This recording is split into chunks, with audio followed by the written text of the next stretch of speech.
Hi, I'm Bart Hanson. I'm the owner and lead instructor for CrushLivePoker.com. The following hand comes from our call-in show that we record every Mondays at 4:45 p.m. Pacific Time. If you enjoy the channel, please hit that like button and also subscribe to the channel. Turn notifications on and you will get an email link with this full episode. And if you want to submit to this show, take a look at the information in the description. 1-800 effective, yep. Okay, and so it's a match the stack, so you can buy in for the deepest stack. Okay. And the villain in the hand opens $10 in the hijack. So hijack And opens to 10, okay. I'm in the cutoff, and I've got the 6-7 of clubs, and I make the call.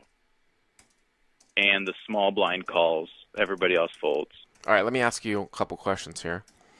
Sure. So is this a standard open here, basically to 10? Like 5x is kind of a standard open here at 1-2? Probably a 10 to 12, I would say, if no one's limped in, usually 10 to 12.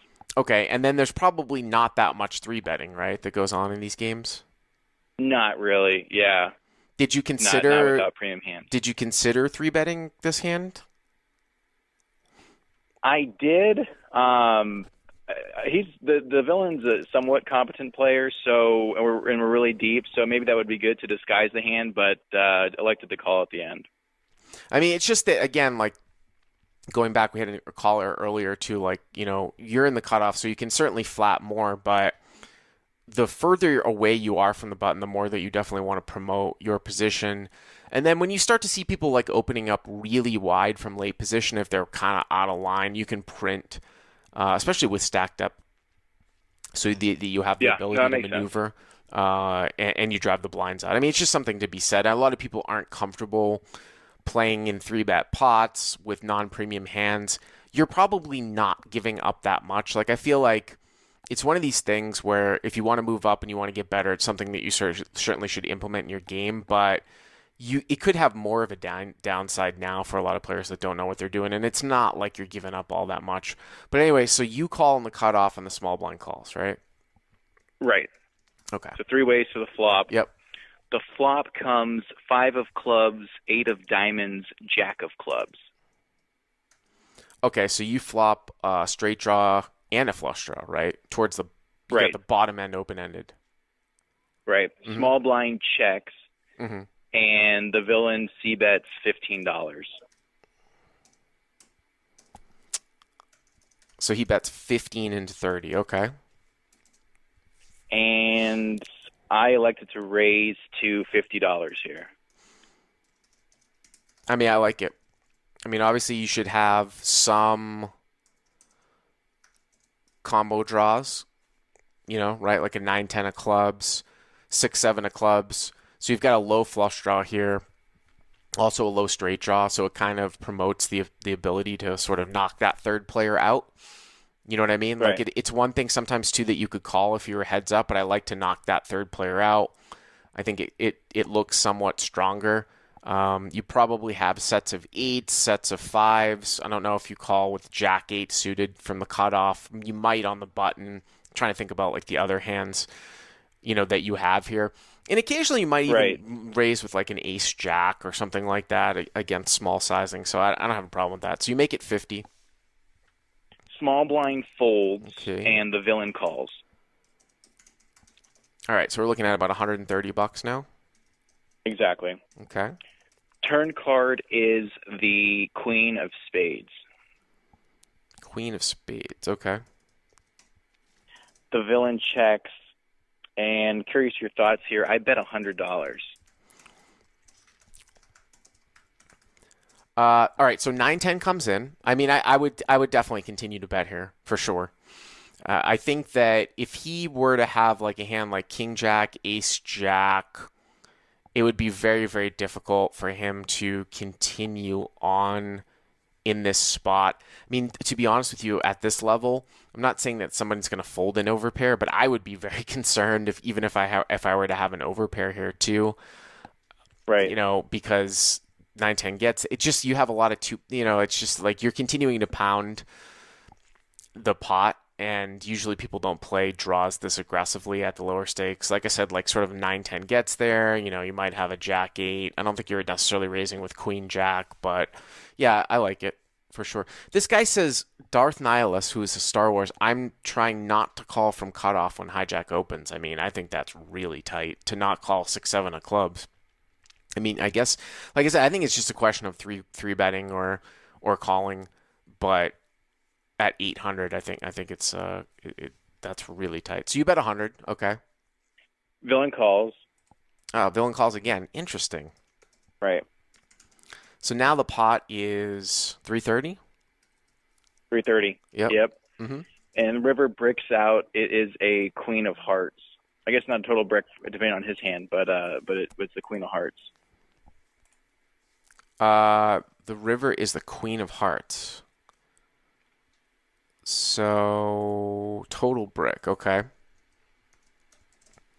Well, it's a high brick. Checks. Okay.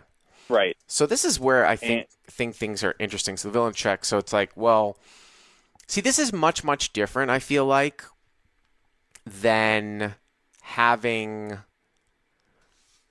If the river was an 8 or a 5 here, this would be much worse, I think, for you. I mean, I guess you can look at it a couple of different ways. I mean, if the river's an 8 or a 5, that means that you have, less sets, you have less full houses, just because of combinations wise, right? Whereas here, the queen doesn't really change anything, except the fact that you basically get counterfeit with Jack 8. But it's also another one of these ones where it's high card pairing, as opposed to like if you actually had 9-10 here and then you got somehow scared if like the Jack paired at the end or something like that. I mean, I wouldn't get scared if the Jack paired at the end with 9-10, but it's almost like an inconsequential board pair. Do you see what I'm saying? Like it's sort of, it's not quite as inconsequential as deuce, but it doesn't necessarily play into the hand all that much, with the exception of the fact that the guy could have like a hand like Queen 10 or something like that, which is like a gut shot. Ace Queen of clubs, King Queen of clubs, Queen 10 of clubs, Queen 9 of clubs. All those flop either a pair or they flop like a straight draw on the flop that then turn.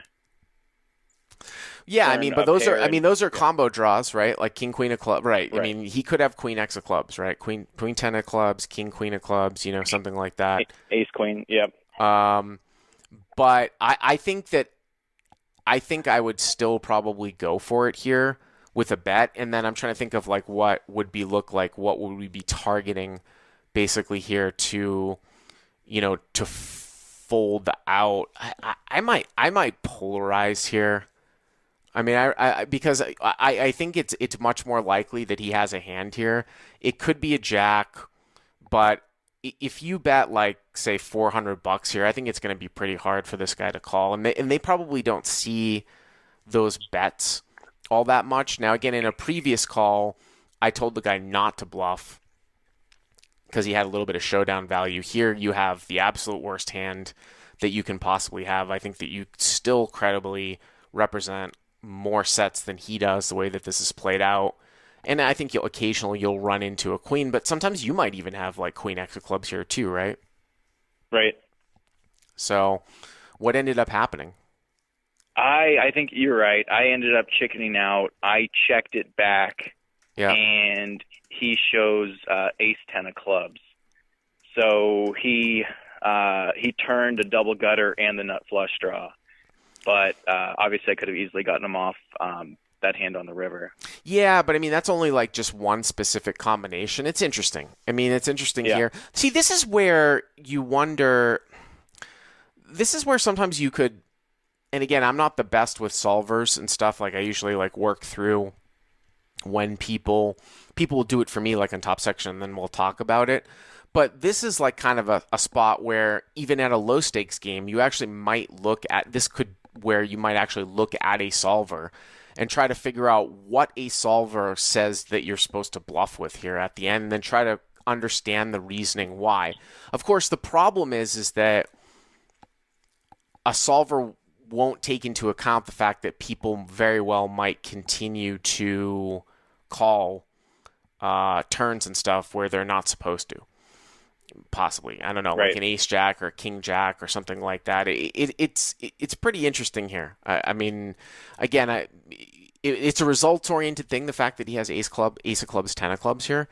Right. You know, will he come off of like kings, aces? You know, if he called with the jack, will he come off of that? Would he bet call with tens and continue to call the turn when he picks up a gutter? Will he come off of that?